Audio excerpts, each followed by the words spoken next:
रामपुर के समृद्ध इलाके में ठाकुर हरिवंश का नाम बड़े गर्व से लिया जाता था। हरिवंश ने अपनी पूरी उम्र मेहनत करके एक आलीशान हवेली खड़ी की थी। उस हवेली की सबसे खास बात घर के मुख्य द्वार बाहर पर खड़ा वो विशाल नीम का पेड़ था, जिसकी ठंडी हवा गांव के हर राही को सुकून देती थी। हरिवंश के दो बेटे थे, बड़ा बेटा रघुवीर और छोटा बेटा आनंद। रघुवीर स्वभाव से बड़ा ही चतुर और स्वार्थी था, जबकि आनंद अपने पिता की तरह परोपकारी और शांत था। हरिवंश की मृत्यु के बाद हवेली का गौरव धीरे धीरे लालच की भेंट चढ़ने लगा। पिता की 13वीं बीतते ही रघुवीर के हाव भाव बदल गए। एक दोपहर उसने आनंद को हवेली की ड्योढ़ी पर बुलाया। रघुवीर ने बनावटी गंभीरता से कहा, आनंद, अब पिताजी नहीं रहे। अब हम दोनों के रास्ते अलग होने चाहिए, ताकि भविष्य में कोई क्लेश न हो। मैंने बंटवारे का सारा हिसाब कर लिया है। भैया, आप जो ठीक समझे। मेरे लिए संपत्ति से बढ़कर आपका मान है। रघुवीर के चेहरे पर एक कुटिल मुस्कान दौड़ गई। रघुवीर ने अपनी योजना सुनानी शुरू की।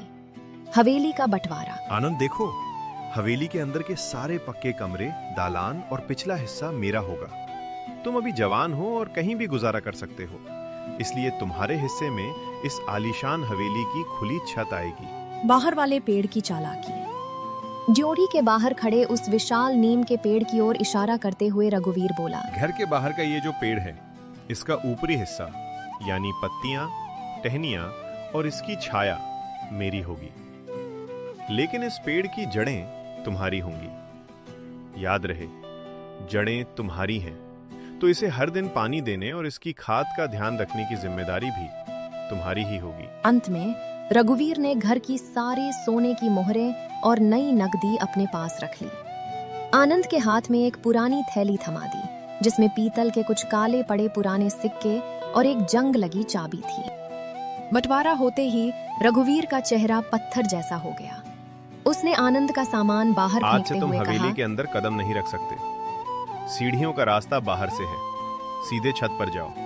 और खबरदार, अगर कभी पेड़ की छाया में बैठे दिखाई दिए तो वो मेरा हिस्सा होगा, तुम्हारा नहीं। आनंद की पत्नी कावेरी ये सब देख रही थी। उसका खून खौल उठा, लेकिन आनंद ने उसे शांत रहने का इशारा किया। उसने अपनी स्वाभिमानी पत्नी का हाथ पकड़ा और उन पुराने सिक्कों की पोटली लेकर चुपचाप छत की ओर बढ़ गया। रघुवीर को लगा कि उसने आनंद को बर्बाद कर दिया है। वो अपनी जीत पर अट्टहास कर रहा था, पर वो ये नहीं जानता था कि पेड़ की जड़ें और पुराने सिक्के ही इस कहानी का रुख पलटने वाले थे। उन्होंने उसे पुराने सिक्के को एक राजा को ले जाकर दिया। राजा ने उसके बदले में से ढेर सारे पैसे दिए और आनंद ने अपना पक्का घर बनाया और वो अपने परिवार के साथ खुशी से रहने लगा।